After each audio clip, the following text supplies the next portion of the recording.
Welcome to the Business of E-commerce, the show that helps e-commerce retailers start, launch, and grow their e-commerce business. I'm your host, Charles Pileski, and I'm here today with Kim Wren. Kim is the Director of Business Development at SkuVault, a cloud-based inventory and warehouse management system. I've known Kim for a while. She's an expert in everything SkuVault, inventory related, warehouse management related. So I asked her in the show to talk about if you're a retailer and you're looking at setting up a warehouse, what are some do's and don'ts? What are some things you should definitely be looking for? And just some random tips that can really help you in the initial setup and save you some time in the long run. So it's a super interesting show. I hope you guys enjoy it. Leave any comments, any likes, always appreciated. And we'll get on to the show and his interview with Kim.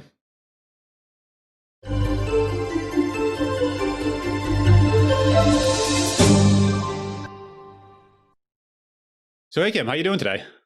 I'm great. How are you today, Charles? Doing good. Glad to have you on the show. It's I appreciate it. Thank you for giving me the time. Yeah, well, inventory management, I feel like this is something I haven't spoken about very much on the show. And from working directly with quite a few retailers, everyone kind of does it, but it's just not a topic you kind of see discussed very often. I'm not really sure, maybe because it's not like, there's like optimizing ads, email marketing. Yeah, there is the boring side of it, but it is what comes down and makes a lot of these businesses work. So it's just interesting that it's not something we've dug into very often. So I'm kind of excited to get into the details.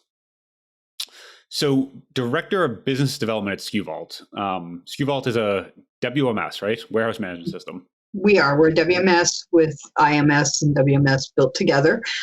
We like to make sure that people understand we do both, but there's a lot of crossover in the industry. Everybody has their hands in inventory some way, shape, or form. We just go really deep in the warehouse and do a lot in the warehouse as far as routing workers, making sure that people can find things and keeping your warehouse organized, in addition to all of the inventory functions as well. Yeah, I think that's the thing when everyone kind of has the inventory management, right? Like everyone has their Shopify eCommerce and it's just inventory. But when you actually start talking about warehouse management, there's a whole different layer of that, right? Like the barcode scanners and like people moving around and like what pallet is in row 36. So all that, like actually, managing the warehouse, right? That sort of stuff. Making sure that you're getting the people in the right place. Yes, using the barcode scanners, making sure that you're picking the right item in the right quantity and getting it to the right station for shipping, so that we integrate with the shipping software so that you're using that QC in the shipping software as well, and making sure that you're getting that out when you're going. When we're looking at working with you guys, we're looking at whole loads to get out to companies that may need that service to get everything over to their resellers and their suppliers.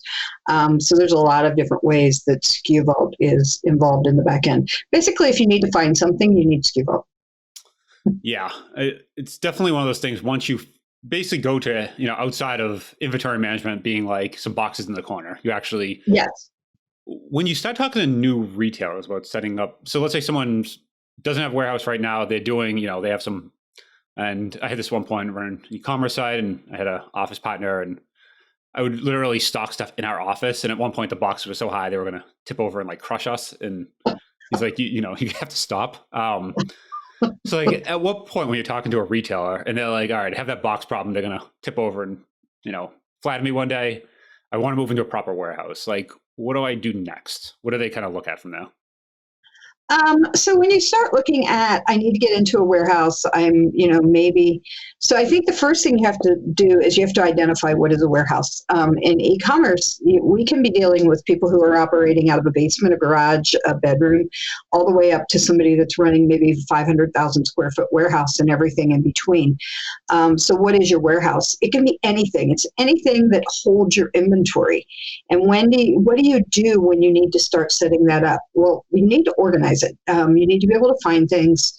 You need to get proper shelving in there. You don't want to stack your boxes one on top of the other because you're constantly moving them to get to what you need to.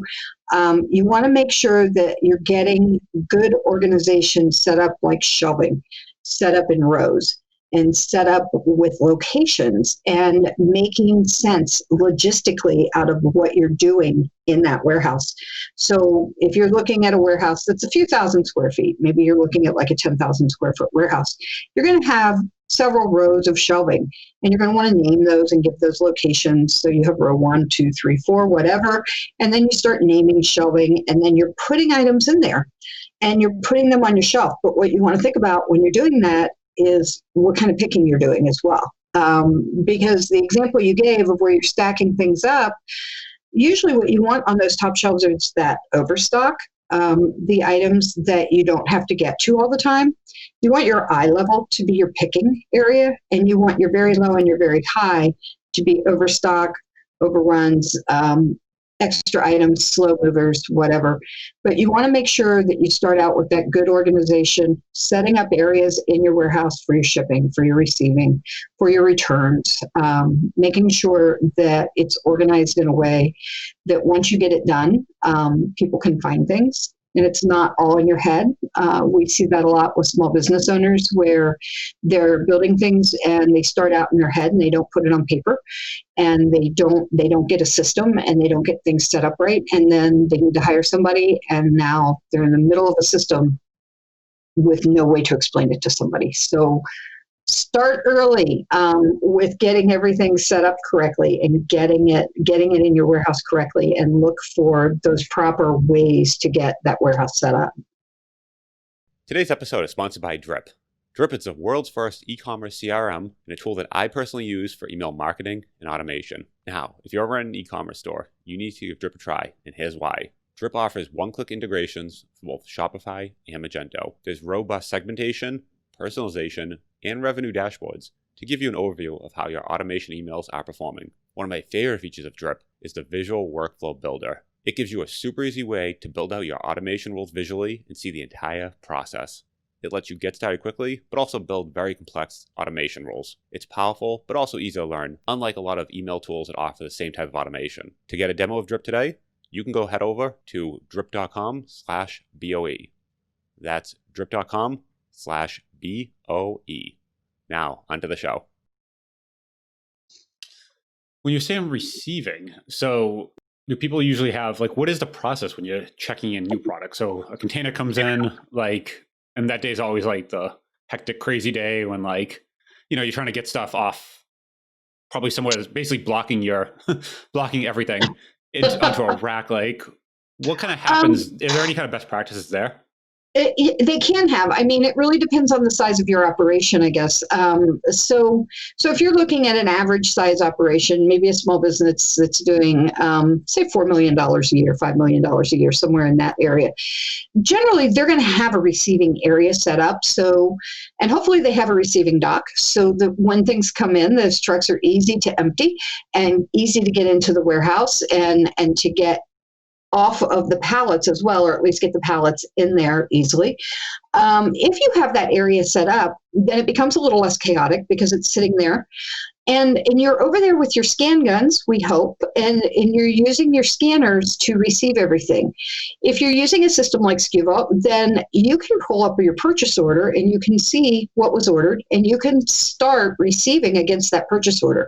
So that as you're receiving things, you can be scanning those in with the barcodes that are entered into your SkuVault system and entering those counts correctly. So if you've ordered 10 of widget 1, 2, 3, and you only got 5, your purchasing department's going to know that by looking at what was received at that point.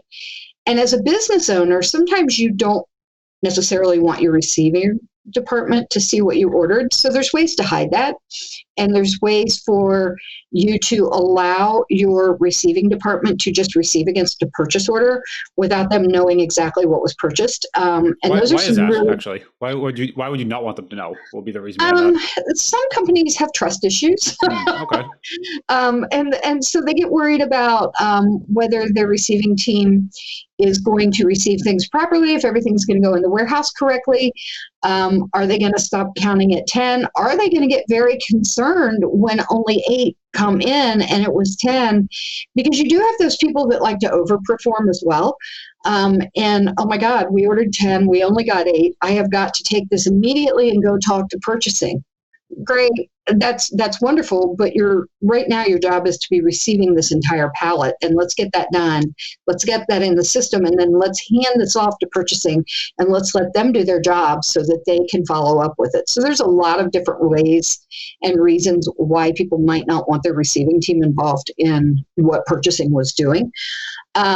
If they do, and many small businesses do want that purchasing or that receiving team involved, you can do that.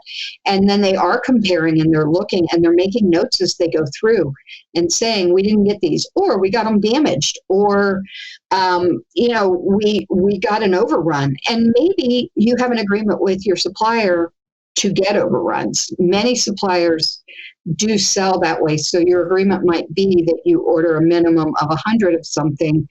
But when you're manufacturing, if there's an overrun of up to 10%, you agree to take that on your purchase order. And that does happen with some manufacturers. So when you're receiving, you want to make sure that you're getting every single count in. Hopefully you have a dedicated area for it so that it's not so chaotic and it's not in your way.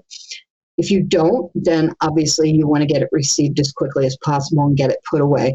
And that's where SkuVault can kind of help with getting everything in there, because you can slot it into where it belongs very quickly, or you can just get it into an empty location if you're using some sort of a dynamic system within SkuVault or within your warehouse, so that you're just using empty slots to get your product into and nothing has a definite home. That seems like one of those big benefits, right, of having some sort of management software, because you talk to these retailers that don't, and you're like, how many of widget A do you have in the warehouse? And they're like, not really. Like, it's kind of this like, right. And like, that's like the worst scenario where you don't know, maybe there's, 150, or maybe there's actually like one, and you have no idea, and just kind of like running out. And when they can't find any, they order more. What do you do? Yeah. And you always, you talk to people who are in this today, and like, how do you get out of that when you're in that hole? Do you have some sort of system where people can do like an auditing and at least come up with and are people doing that? I'm assuming as infrequent as possible, right? Like, hopefully you have these checks in place, so when stuff comes in the door, units come in, they're counted there, so you don't have to run a stock check every week. It can be like a yearly thing, hopefully. Yeah. If you're using a scanning system, the big thing in a warehouse is you want to avoid typing anything that you can, because whenever you start typing something, you open yourself up for error. When you're using a scanning system, that scanning system is making sure that you get the correct item in and out the door every single time. And if you're scanning every item, it's the correct quantity every single time. And even if you have to get to the point where you want to count 100 and you want to just enter 100 instead of scanning all 100, we get it. Nobody wants to stand there and scan 100 of something. That's fine, as long as you're going through and you're double checking and you're making sure that your quantities are getting in correctly. As far as your inventory and ordering when you don't have something, or worse, ordering when you do have something, that's where WMS comes into play, and IMS comes into play very, very heavily, because you want to make sure that the stock that you're ordering is the stock that you need. It's cash flow. If you're letting yourself get to one of something and it turns out that it's a hot seller, and we are having the issues that we're having right now with supply chain, and it has to come from where? Where's it coming from? China? Is it coming from across the United States? Or, are you in New York and it's got to come from California, so it's going to take a week to get there on a truck, or UPS, or however you're getting it? Or is it coming from a boat? From China, you do not want to get down to one. You need to be able to set thresholds so that you know when to place orders, and that you're getting those orders placed as quickly as you can, so that your inventory is constantly flowing. I mean, if you're an Amazon seller, if you run out of stock, you lose the buy box. And if you lose that buy box, there's a real good chance you may not get it back for a while. So that's something that you want to really be careful about. If you're a brand selling on your website and you run out of the item that you're selling and somebody really needs it, they're going to your competitor and they're buying. So you don't want to lose them off of your website. You want them to be able to constantly purchase from you. So you want to make sure you're keeping your inventory levels correct for the item that you have, but you also want to make sure that the items that you have are showing in your inventory, because it is a catch-22. You don't want to have somebody say, hey, how many pens do we have that are, design A, and you're like, I don't know. Maybe 10. Well, we just got an order for 200. Do we have it? I don't know. Let's go dig around the warehouse and look. No, let's have a system in place where you know exactly what you have, you know exactly where it is, and you can get there very, very quickly. It makes picking orders and getting orders out the door very efficient. And with the arena that we are living in with COVID, last mile is going to kind of stink this year, and we all know it. And so you need to get those orders out the door as quickly as possible, because just that one day could make a difference between somebody getting an item in time for gift giving or not getting it, and you've ruined their Christmas. Because I've been there. I was an e-commerce seller, and I probably ruined Christmases for people that I didn't get something to them on time. So you don't want to do that. You want to make sure you're creating that great client experience by ensuring that you're getting things out the door faster. And the best way to do that is to make sure you know what you have, make sure you're listing what you have, make sure your quantities are staying correct, and know where it is so you can go and get it very quickly, pack it, ship it, and out the door. Yeah, it's one of sign of the times in 2020. One of our most requested features is back orders. And no one's ever talked about back orders before. It's usually something everyone's like, we don't do that. And now it's like, no, we have to support them to share like back orders. Like that's kind of the new thing. And yeah, like you said, the buy box, they don't like back orders. No one likes back orders. It's just a sign of the times. And if possible, you never want to get there, right? You want to be able to look into the future and say, okay, we're selling this many every 30 days. We have a lead time of 90 days. So we need to order, 4 months in advance. So you need to really have like an understanding of how many you have and how many you're going through every month to get some sort of concept on when you need to order again. That's exactly right. And with a warehouse and an inventory management system, you do get that. You have that reporting. With SkuVault, we have a way for you to put in thresholds of when you want to order, so that we notify you when an item gets to your threshold for placing your order. And then you can just pop it into your purchase order and send that off to your supplier, so that everything's pretty automatic. So you're getting it sent through very, very quickly and getting that information, because you can send that PO right from SkuVault and then get that out there. But that is, it is a big deal to make sure that you're ordering in a timely manner, and especially now when I know things were very, very slow in the spring, and we've started getting orders back into the United States. We've started getting ships back into the U.S. from overseas. But I hear there's space being fought for on those ships. I know a lot of e-commerce sellers they're struggling with making sure that their containers getting on the ship. And, they're fighting against each other to make sure that they get on that ship. And then what's that doing? It's running up the cost of shipping too. So we're seeing increase in cost of freight shipping and ocean freight shipping. So controlling that inventory and making sure that you're getting everything quickly can kind of help keep those costs down as well. Going into the holiday season, are you seeing, in 2021 next year, are you seeing this continuing, or is this starting to kind of level off at some point? Or what direction is it headed in right now? The supply chain issues, I think that we're going to continue to see some issues. It's, I hear people saying we have shortages, and I don't really think that it's shortages as much as it's supply chain. I actually was talking to a grocery manager for Kroger, our local grocery store, recently, and he mentioned that, part of the reason that they have empty areas in the store, and I think it goes everywhere, is that they have limited amounts that they can order. So an example of the groceries, he can only get X number of cases per week on his grocery order. And that has to include all the groceries that fall into that grocery category for that particular store. And so what happens is, if he has a hot seller that is, I used Halloween candy as an example. If he has to get Halloween candy in, and that happens to fall in grocery, and I don't know if it does, but that may take away from being able to get macaroni and cheese or to be able to get beans. And so then you might see an empty shelf for a week. And so what happens? Everybody's panicking. Oh my God, there's a shortage of mac and cheese. No, there's not a shortage. We have a supply chain disruption. And I don't think that's going to correct itself all that quickly, because we've got to get those shipments in from overseas. They stopped for a very long time, and making up 2, 3, 4 months worth of shipments coming back is not an easy task. It's It's actually kind of comical if you look at some of the pictures that I've seen recently on social media of some of the ships, the cargo ships that are coming across the ocean, and the stacks and stacks and stacks of cargo bins that are on there. It is amazing. I just don't even know how they don't sink, but it's going to take a while. So I think we're still looking at another 6 to 8 months to get the supply chain caught up. Hopefully it means people buy American a little bit more too. Yeah.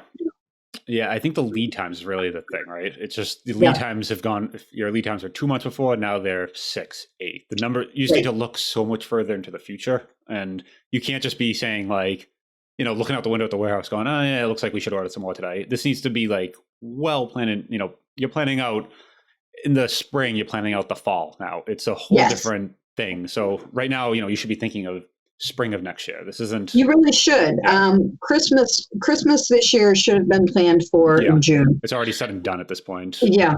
If you're not ready for peak season at this point, well, I'm sorry, but you probably should have been. And you really need to just say, okay, I'm going to do everything I can right now to get through this, and keep notes. Watch what your pain points are, and then address those after the first of the year, so that you can kind of take care of those, so that you don't continue to live with those pain points constantly. Because e-commerce is not going to die down after the holidays. People shop differently now, and it's going to continue, and you're going to continue to experience those pain points if you don't notice what they are. It just so happens that you might notice it a little bit amplified because we're in peak season, and so you see just a little bit more. But fix it. Fix it in January. Muddle through in November and December, and then fix it as soon as you can. Yeah.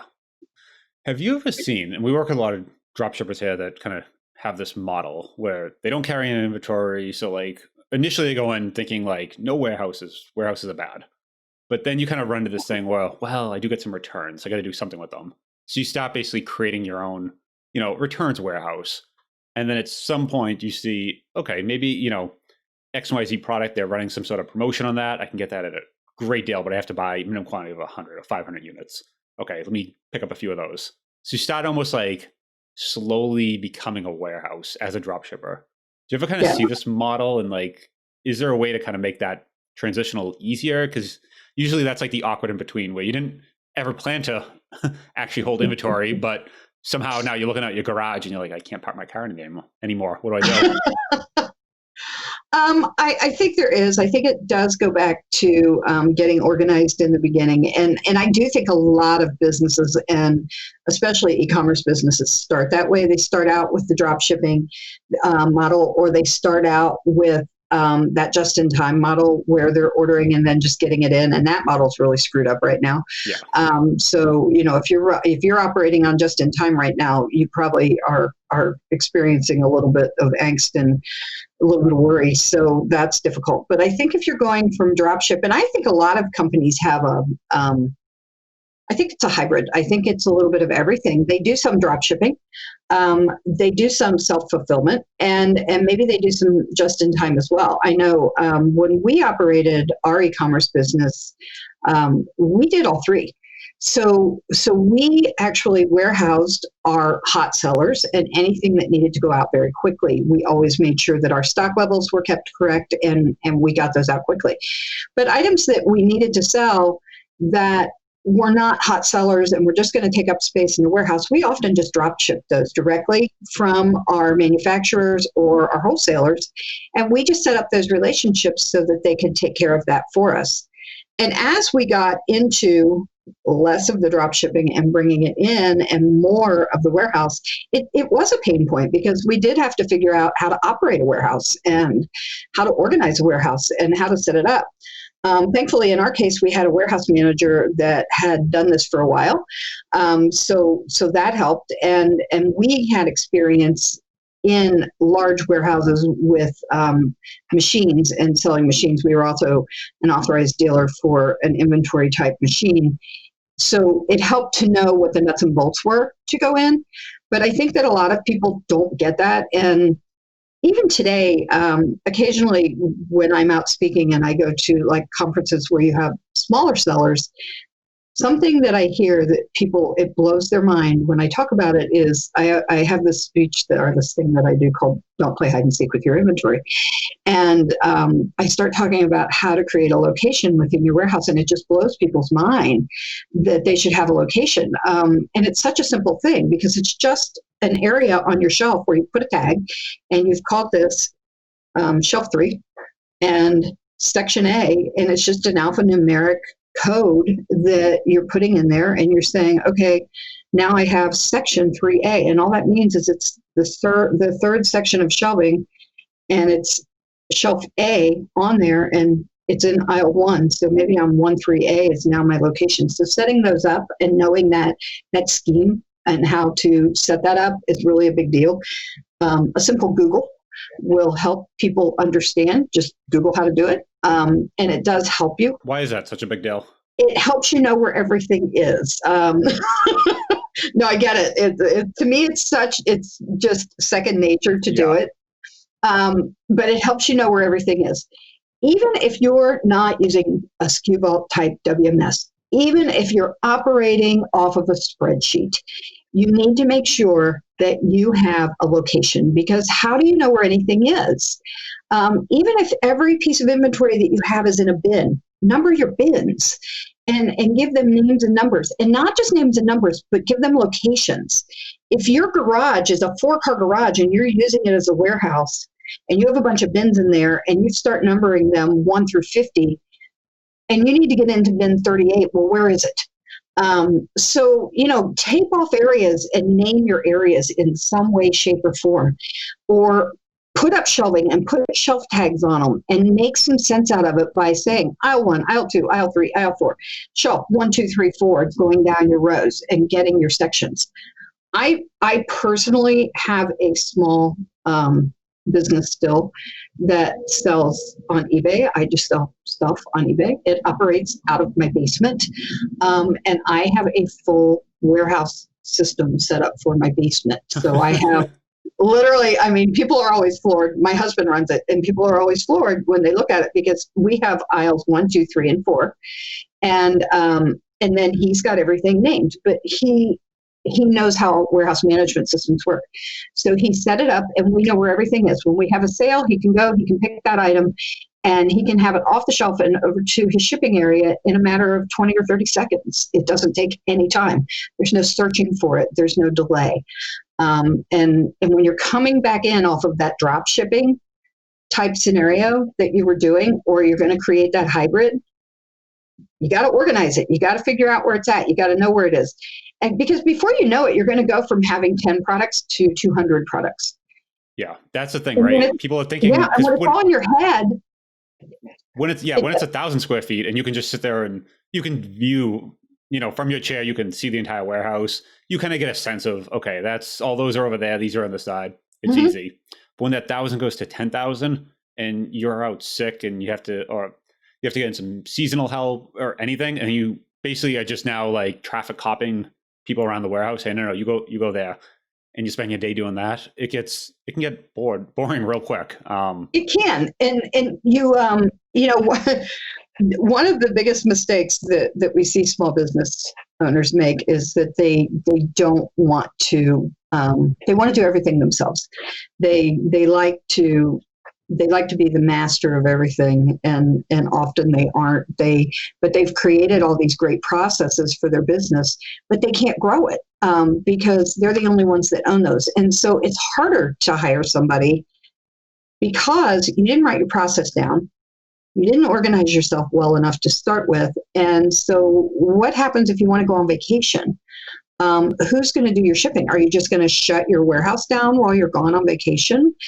Because you don't have you have no scheme. You have no organization to your warehouse. You have no system set up. You have no way for somebody else to come in, pull your orders down off of eBay, Amazon, Walmart, your website, wherever they're coming from, and then create some sort of a pick for it, go and get them and very easily get them back out the door. And that's where you need that WMS, that IMS to be able to keep that organized for you so that you can very easily get somebody else in there. You draw a map, you say, hey, this is what my map is. This is aisle 1, 2, 3, 4. And here's how my locations lay out. And now someone can very easily come in and do this for you.